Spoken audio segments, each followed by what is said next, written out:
Shalom, selamat pagi Bapak Ibu Saudara yang dikasihi Tuhan.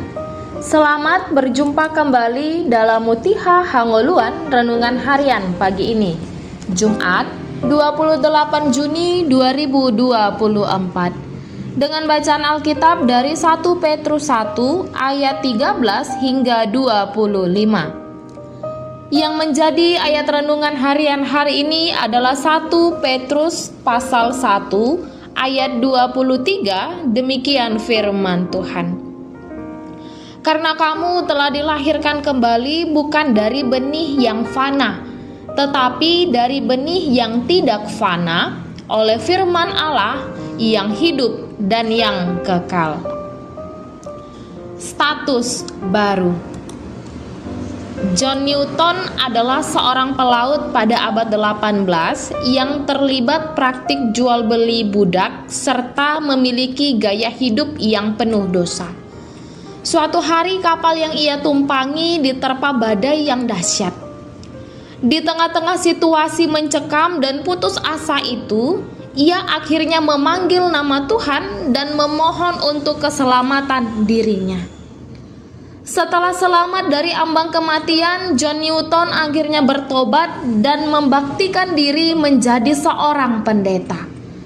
Berkat rahmat Tuhan, John Newton merasakan kasih dan pengampunan yang tak terhingga. Ia akhirnya menciptakan sebuah lagu yang berjudul Amazing Grace, yang bercerita bagaimana Allah oleh rahmat-Nya memberikan status baru, pengharapan, dan kekuatan baru bagi Newton yang penuh dosa. Ayat harian hari ini mengingatkan kembali tentang status baru yang diberikan kepada kita ketika menerima dan mengimani Yesus Kristus sebagai Tuhan dan Juru Selamat. Istilah kelahiran kembali pada nas ini merujuk pada pembaharuan dan pemulihan spiritualitas yang terjadi pada seseorang yang menerima Yesus Kristus sebagai Tuhan dan Juru Selamat pribadi mereka. Ini adalah pengalaman baru dalam hidup yang memulai sebuah hubungan yang hidup dengan Allah. Dalam konteks 1 Petrus 1 ayat 23, firman Allah mengacu pada Injil dan kebenaran-kebenaran ilahi yang terkandung di dalamnya. Ini berarti bahwa kelahiran kembali seseorang bukanlah hasil dari usaha manusia semata, tetapi merupakan hasil dari kuasa Allah yang bekerja melalui Injil untuk mengubah hati dan pikiran manusia. Dengan demikian, pernyataan kamu telah dilahirkan kembali oleh firman Allah menggambarkan bahwa orang percaya telah mengalami perubahan yang besar dalam hidup mereka dan telah memulai sebuah hubungan yang hidup dengan Allah melalui iman dalam Kristus dan Injilnya.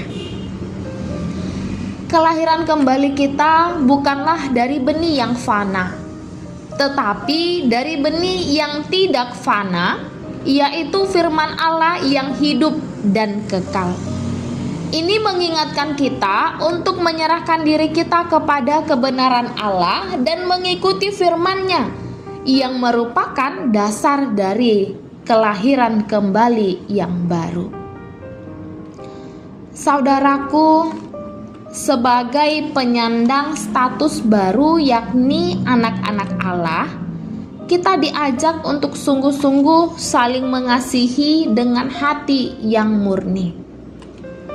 Jangan sia-siakan hidup kita yang telah ditebus dengan cara hidup yang duniawi.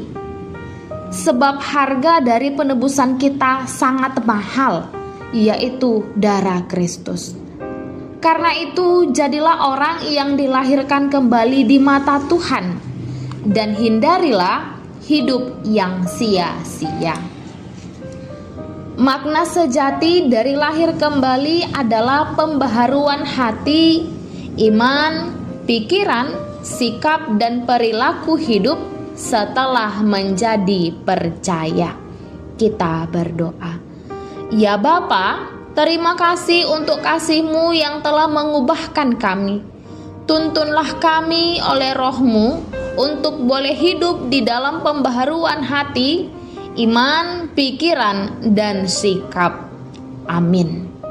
Renungan harian hari ini ditulis oleh Pendeta Rona Sri Rezeki Purba STH.